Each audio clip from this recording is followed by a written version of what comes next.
Il est nécessaire pour un chrétien, surtout s'il est affilié dans des débats interreligieux, d'avoir des notions euh, de sa religion, de savoir d'où viennent ces écritures, sans être obligatoirement rentrer dans des études trop poussées. C'est quand même intéressant d'avoir des bonnes notions.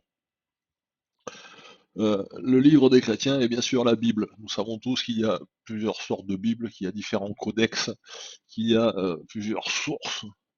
Donc on va essayer d'y voir un peu plus clair là-dedans, en y allant par plusieurs étapes. Déjà, pour comprendre les écritures qui proviennent des Juifs, il faut connaître l'histoire des Juifs.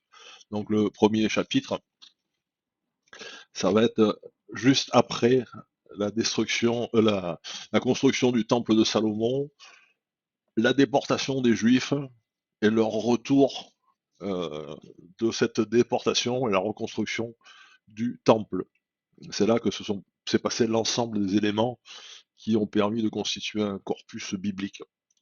En 586 avant Jésus-Christ, suite à plusieurs révoltes des Hébreux, le roi de Babylone, Nabuchodonosor II, a rasé le temple de Jérusalem. Il a déporté sur les bords du Tigre la plus grande partie de la population de la ville. Donc, les prophètes tels que Jérémie et Ézéchiel ont vu dans cet exil de Babylone la sanction méritée par le peuple hébreu pour avoir désobéi à Dieu. Donc l'unité du peuple juif s'est retrouvée brisée par la déportation suite à leur désobéissance. Au bout de 50 ans, Cyrus II, le roi, grand roi des Perses, conquit la Babylonie en 539 et une partie de la diaspora, c'est-à-dire des juifs partis en exil, choisit de retourner en Judée tout en demeurant sur la tutelle des Perses. Dieu a ensuite pardonné à son peuple et a permis un retour à la terre promise. Les Juifs de retour de la Babylonie reconstruisirent le temple dès 516 avant Jésus-Christ. Ils opérèrent un changement profond. Ils adoptèrent l'araméen et l'assyrien comme langue d'usage. Leur langue ancestrale, l'hébreu, resta néanmoins employée pour la liturgie, c'est-à-dire pour le culte dans le temple et toutes les récitations, la Torah restait de mise. On va avoir plus de détails là-dessus. Dans le retour de l'exil, la langue araméique hébraïque commença à perdre du terrain parmi les juifs de Palestine au profit de l'araméen. Pourquoi? Parce que cette langue était pratiquée par les exilés en Babylonie. En Babylonie, les Hébreux, les Juifs, pratiquaient l'assyrien et l'araméen. Voilà pourquoi on commence à trouver à partir de cette époque des textes traduits, des textes bibliques traduits en araméen et en assyrien. Elle apparaît dans certaines parties de la littérature biblique post-exilique, c'est-à-dire vous trouverez ça dans les livres de Daniel, dans les livres d'Esdras, qui eux étaient écrits souvent en assyrien et en araméen. Une personne, là on prend l'exemple d'une personne bon, française, je ne sais pas si vous connaissez les traditions françaises, les cultures françaises, mais c'est pareil pour tout le pays, il y a des dialectes qui sont très locaux, même s'il y a une langue générale. Bon, en Afrique, c'est souvent l'anglais ou le français suite à la colonisation. En France, le français. Mais si vous allez dans certains coins reculés de la France, vous aurez des dialectes bretons, basques, corses, qui comprennent le français, mais auront du mal avec un français très élaboré. On donne l'exemple de Gérard de Nerval ou Stéphanie Mallarmé, qui étaient des poètes avec des façons de parler très compliqué, fait très élaboré, que le breton rural de base ne comprenait pas.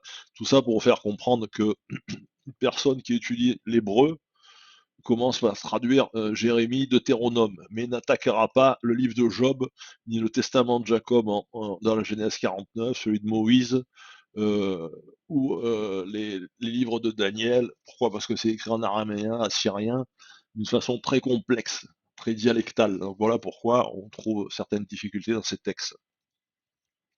On a retrouvé dans la communauté, dans les grottes de Qumran, dans la communauté de Qumran, ce qu'on appelle les targums, c'est-à-dire des extraits ou des livres complets en araméen.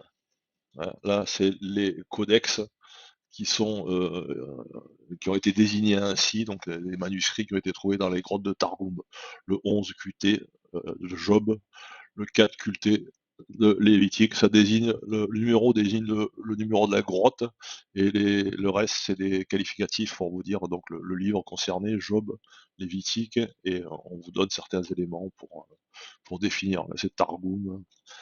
Donc voilà, je ne vais pas rentrer dans les détails, mais voilà, il faut comprendre que le changement de langue au niveau de l'écrit, c'est fait du fait de l'exil. C'est-à-dire les Juifs se sont retrouvés en exil à Babylone, ils parlaient l'assyrien et l'araméen. Donc la langue hébreu s'est un peu perdue.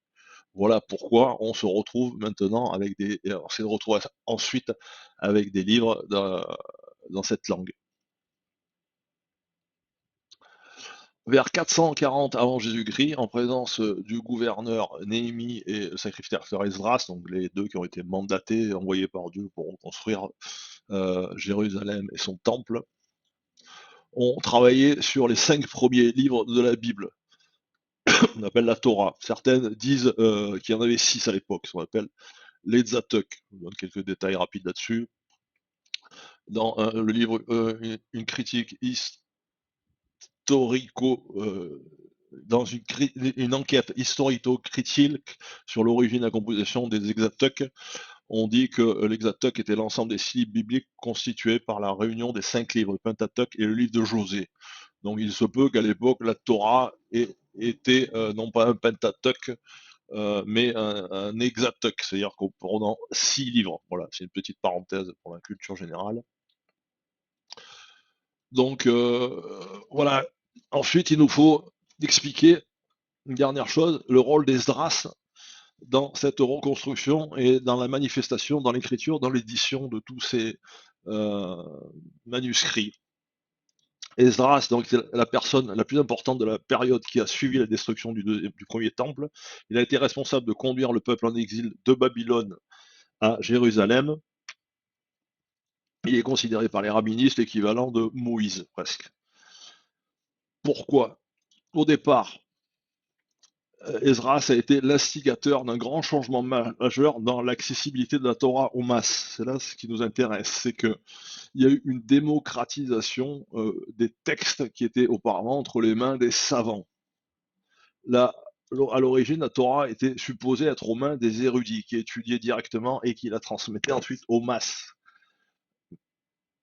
Ceci afin d'écarter la possibilité que des individus mal affermis causent des dommages avec un usage inapproprié de la Torah. Ce système reposait sur le fait que la Torah était écrite en hébreu, une langue connue surtout des érudits, mais inconnue des masses. Le peuple donc devait s'appuyer sur les érudits pour leurs études.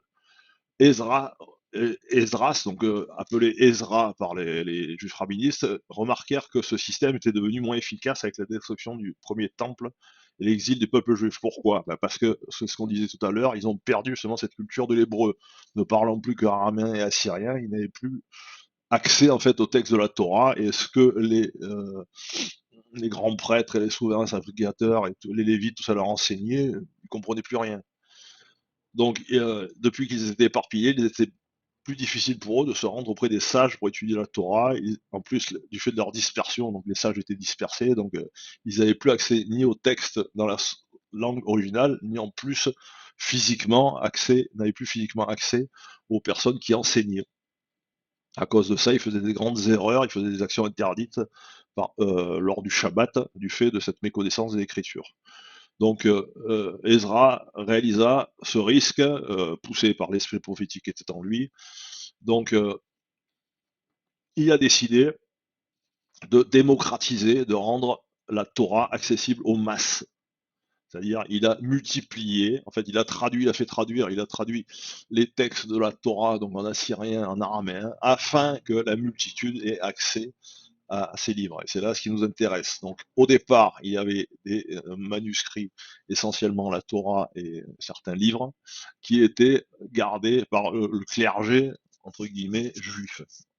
Du fait de retour d'exil des Juifs et de la perte de la connaissance de la langue hébraïque et de la perte des différents rabbins qui pouvaient les enseigner, Esdras a décidé de multiplier les copies des livres hébreux dans d'autres langues, en assyrien et en araméen essentiellement. On verra ensuite après les traductions en grec.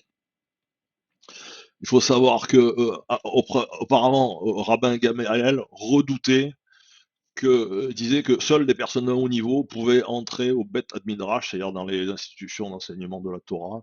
Il redoutait une ramification négative de la possibilité de laisser tout le monde étudier la Torah. Donc, après Esdras, des gens ont commencé à contester ça, mais finalement, les derniers rabbins, donc Rabbi Elazar ben Azaria, qui est devenu Nassi, c'est-à-dire enseignant, a, est allé dans le sens de Esdras et a aussi multiplié les écrits et autorisé la masse à étudier la Torah. Donc, qu'est-ce qui est important là-dedans à retenir, c'est que au départ, les textes étaient assez concentrés. Il y avait peu de textes en fait, puisqu'il n'y avait pas besoin d'avoir une multitude de manuscrits, parce que c'était détenu par les rabbins, les savants juifs. Et ensuite, ça s'est démocratisé, ça a commencé à être traduit dans tous les sens. Voilà le début de la propagation de l'Ancien Testament. Nous allons voir plus tard après le rôle des Grecs là-dedans.